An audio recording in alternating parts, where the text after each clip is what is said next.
Well, hi there folks. Today I'm going to make a remake of the German helmet I bought 2 years ago. I knew almost nothing about helmets when I first bought it, and actually, truth be told, when I went to purchase it, I was very drunk. But that's okay. It's still a decent helmet, considering. Okay, let's look at the shell itself. The shell itself isn't not too bad a nick. There isn't any significant rust on it or anything like that. There is a small dent there, not a big deal.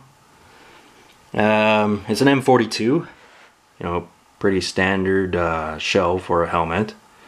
Of course, some people know they came in M40s and also M35s. Not much different. In fact, the Germans just called them M35s. Well, that's another story altogether. There are some things going against this helmet. For one of them, somebody went ahead and put decals on them that were not accurate, in my opinion. I'm actually not very good at discerning whether decals are authentic or not. It's not easy to learn by looking up stuff on the internet. It's better to know someone who knows exactly what they're talking about to get a better idea of it. I'll show you the other side where the decal there is in a bit, it's significantly more there.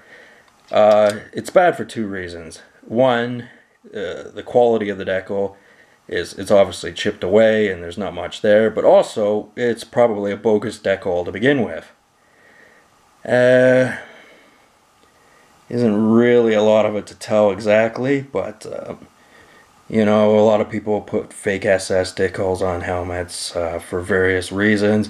It's a very annoying thing, but it is the reality, and I believe this to be a bogus decal.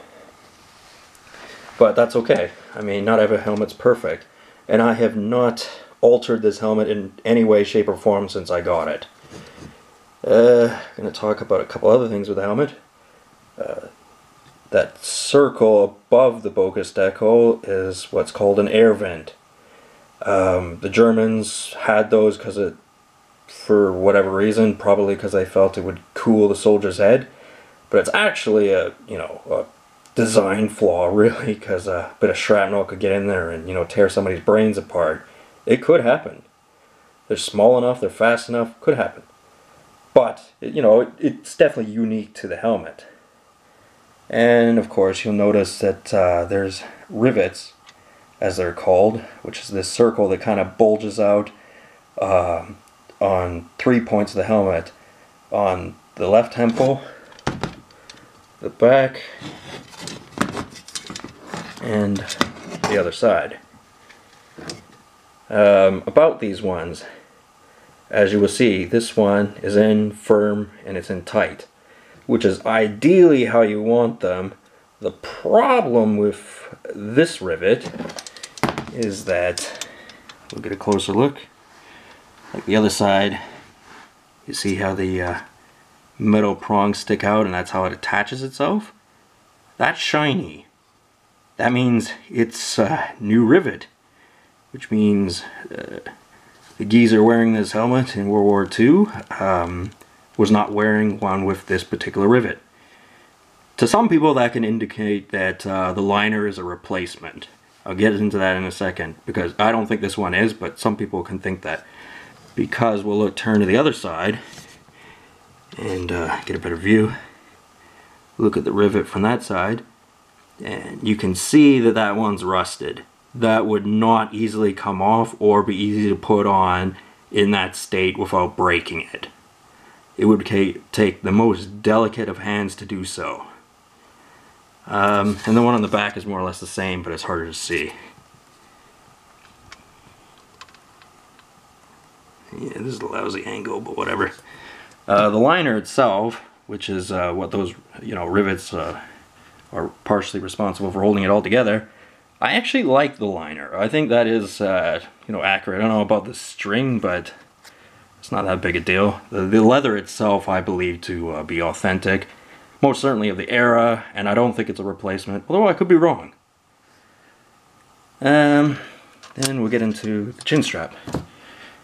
Chin strap, I don't see any big time red lights on it, but that's just me. I'm not a total expert on this sort of stuff. The ends ripped off. It was like that when I bought it. That's okay. I mean, that's easy enough to take that from a different helmet and put this on this one. Not saying that's what's happening, but I don't know. It's very, very difficult to learn about German helmets on the internet, as I already said. You really ought to be around someone who knows what they're talking about, and you have to handle them. You have to have something in your hand on a constant basis to really get a good feel of it. Even high-def pictures, which most on the internet are not, it's difficult to learn. Because it just looks different in when you're holding one in your hand as opposed to looking one on a computer screen. As far as the numbers on the back go, well, that's upside down. That's not helpful for you guys. It looks like a 2413. I don't know what that means. It looks lightly stamped on there. There should be a number above it. I can sort of see what looks like an F if I really squint, but I'm not really seeing anything significant there. Not that I would know too much about them. I mean, it tells you where the helmet was made and that sort of stuff, but you know, better to learn firsthand.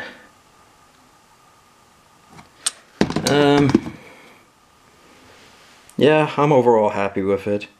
I mean, it is a beginner's helmet. Like, I may have paid too much for it, but I didn't pay an absurd amount for it. Like, it is what it is, and that's okay.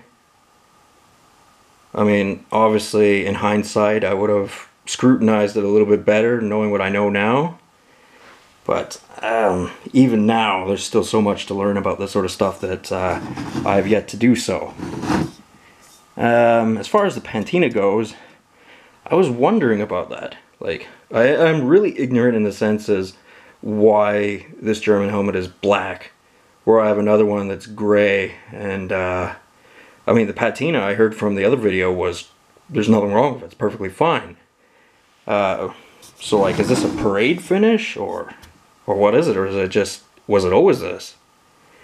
That's a question I would hope somebody could answer for me, because I'm still powerfully ignorant on a lot of things to do with German helmets.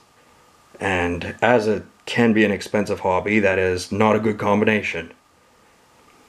Anyway, if you guys liked the video, hit subscribe, and I will talk to you guys later.